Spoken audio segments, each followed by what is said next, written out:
Hi guys, welcome back. കൃത്യസമയത്ത് വെള്ളം കിട്ടിയില്ലെങ്കിൽ നമ്മുടെ വീട്ടിൽ ചെടികളൊക്കെ ഉണങ്ങിപ്പോകാറുണ്ട്. അപ്പോൾ അതിനി ഉണ്ടാകാൻ പാടില്ല. അങ്ങനെ ഒരു ഡിവൈസാണ് നമ്മളിന്ന് ഉണ്ടാക്കാൻ പോകുന്നത്. അപ്പോൾ നമുക്ക് വീഡിയോയിലോട്ട് പോകാം.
നമ്മുടെ ഇന്നത്തെ വീഡിയോ എല്ലാവർക്കും ഇഷ്ടപ്പെട്ടെന്ന് വിചാരിക്കുന്നു.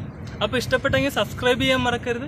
ആ ബെൽ നോട്ടിഫിക്കേഷൻ കൂടി അമർത്തുവാണെങ്കിൽ നിങ്ങൾക്ക് ഞാനിടുന്ന ഓരോ വീഡിയോസും നോട്ടിഫിക്കേഷൻ ആയിട്ട് ലഭിക്കുന്നതായിരിക്കും. അപ്പോൾ നമുക്കിനി അടുത്ത വീഡിയോയിൽ കാണാം.